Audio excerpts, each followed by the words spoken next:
हर हर महादेव। प्रिय दर्शकों, ओम नमः शिवाय।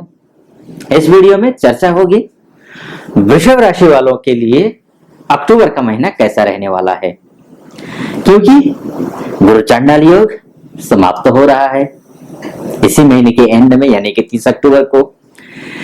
आपकी यानी कि वृषभ राशि वालों का भाग्येश वक्री है, कर्मेश वक्री है, धनेश यानी कि लाभेश वक्री है, केतु के साथ मंगल का युति संबंध है, राहु की दृष्टि मंगल पर है। ये सब स्थितियां बनी हुई हैं। तो ऐसे में राहु की ही दृष्टि, पंचम दृष्टि शुक्र पर भी है। तो अब वृषभ राशि वालों के लिए क्या कुछ होगा, इसी विषय पर विस्तार से चर्चा होगी। ये वीडियो में दो विधा से बनाऊंगा, पहले वैदिक ज्योतिष से, उसके बाद नक्षत्र ज्योतिष से फलादेश करूंगा। वीडियो पूरा सुनना, अच्छा लगे तो चैनल को सब्सक्राइब कर देना, वीडियो को लाइक कर देना और कमेंट बॉक्स में जाकर ओम नमः शिवाय जरूर लिख दीजिएगा।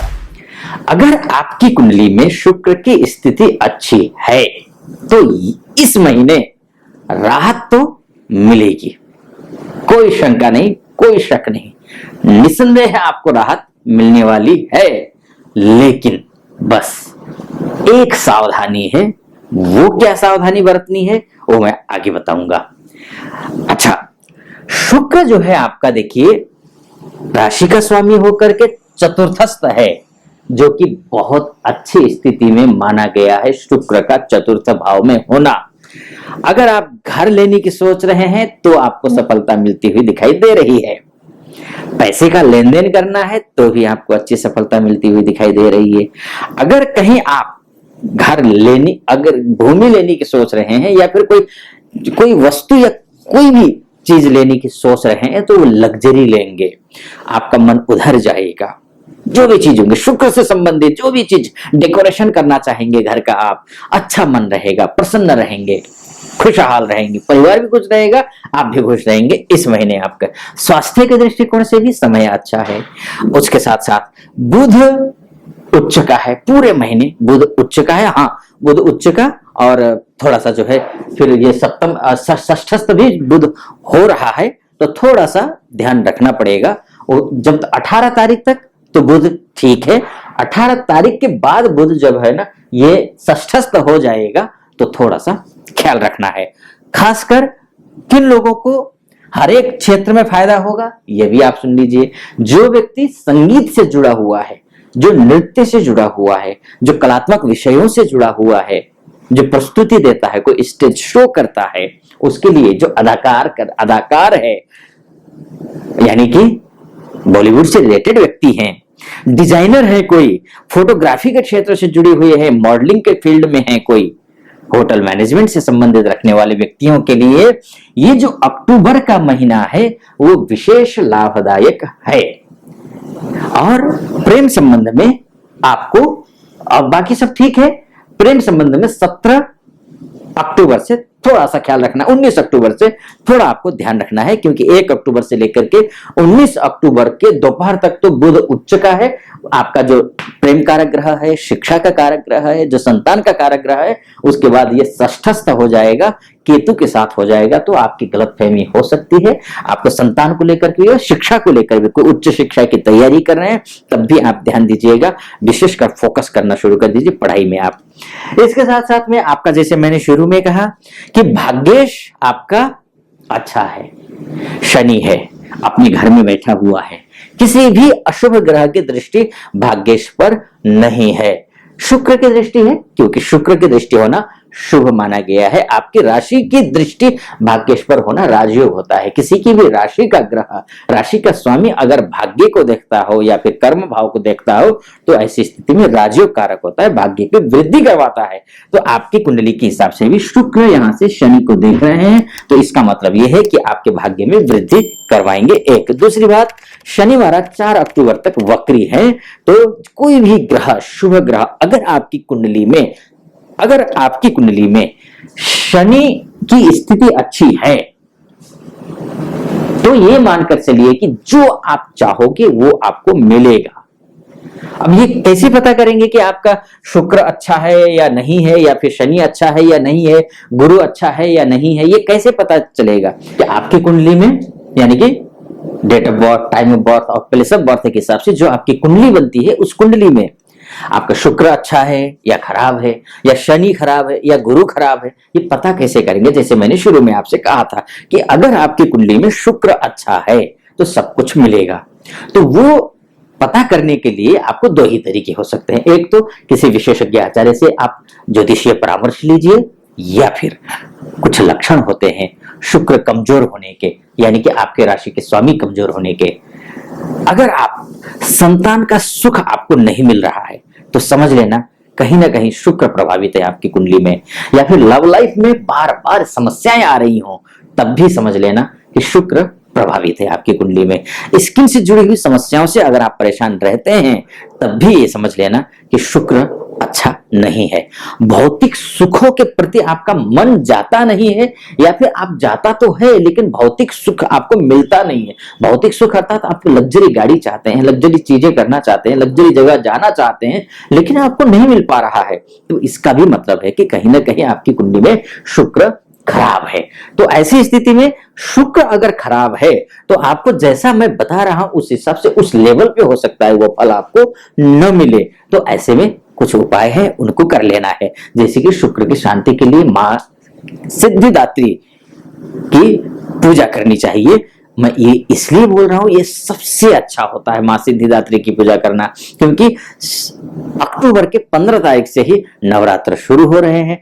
पूरे नवरात्र में नवाड़ मंत्र का जप कीजिए, या फिर सप्तशती का पाठ संभव हो सकता है तो कीजिए। संस्कृत में नहीं आता है पाठ करना तो हिंदी में कीजिए, या फिर ओम ऐं ह्रीं क्लीं चामुंडायै विच्चे इस मंत्र का जप कीजिए। नवाड़ मंत्र है ये। उसके साथ साथ में आप राम रक्षा स्तोत्र का पाठ कर सकते हैं, इससे भी आपको बहुत अच्छा लाभ मिलेगा। साथ साथ में सिद्धिदात्री मां सिद्धिदात्री की पूजा आप कर सकते हैं। तो ये करने से आपका जो शुक्र है वो मजबूत होगा, अच्छा हो जाएगा। समय भी अच्छा है, करना बिल्कुल मत भूलिएगा। मैं कह रहा था आपसे कि एक सावधानी है आपके लिए। वो एक सावधानी ये है क्योंकि आपका जो बृहस्पति है वो द्वादशस्थ हुआ है। अब जो द्वादशस्थ बृहस्पति यानी कि लाभेश हो करके, यानी कि सोर्स ऑफ इनकम का ग्रह हो करके, अगर वो राहु के साथ में लगभग अंतिम पड़ाव पर है, लेकिन है वो गुरु द्वादशस्थ, यानी कि आपको पैसा भी आएगा, आपका बिजनेस भी चलेगा, आपको नौकरी भी अच्छी होगी, प्रमोशन भी हो सकता है संभव, लेकिन पैसे बचेंगे नहीं। तो पैसे आपको बचाने हैं, अनावश्यक रूप से खर्चा करना नहीं है, क्योंकि जाता हुआ राहु है। जाता हुआ राहु नुकसान भी पहुंचाता है कहीं कहीं, लेकिन हाँ डिस्टेंस है तो जाता, अगर इंडिविजुअल राहु होता, अगर परिवर्तित हो रहा तो बहुत भयानक नुकसान पहुंचाता।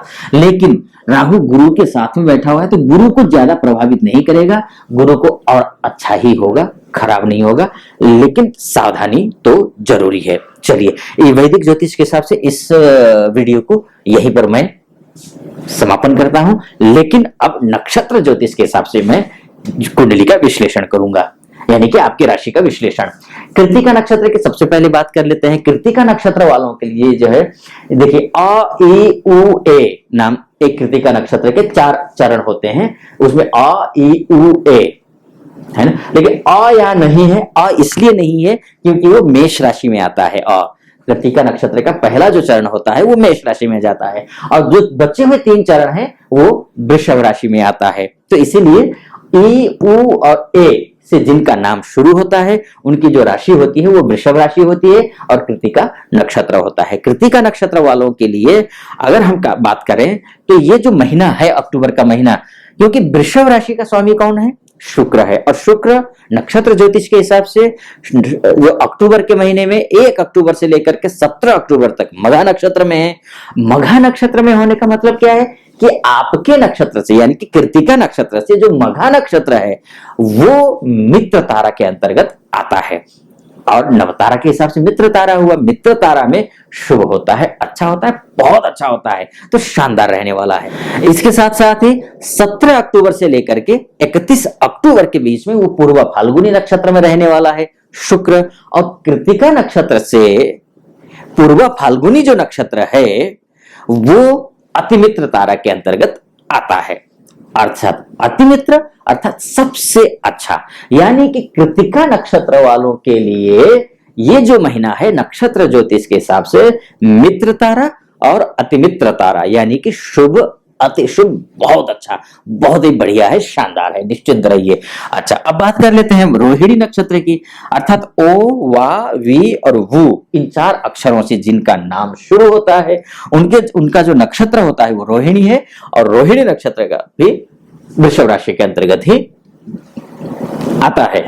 तो अब रोहिणी नक्षत्र वालों के लिए जो 17 अक्टूबर तक का जो समय है वध तारा के अंतर्गत आता है, यानी कि शुभ नहीं है, वध तारा के अंतर्गत शुभ नहीं है, यानी कि 17 अक्टूबर तक का जो समय है रोहिणी नक्षत्र वालों के लिए शुभ नहीं है। वध तारा में अशुभ होता है, खतरा होता है, दुर्घटना की संभावनाएं बनती हैं, सावधानी बरतनी है। आपको यात्रा करनी है तब भी, कोई इन्वेस्टमेंट करना हो तब भी सावधानी बरतनी है। अब देखिए ना, यहीं पर 17 तारीख और पूरा महीना कृत्तिका नक्षत्र वालों के लिए अच्छा था, लेकिन रोहिणी नक्षत्र वालों के लिए जो 17 तारीख तक का जो समय है वो बहुत अच्छा नहीं है।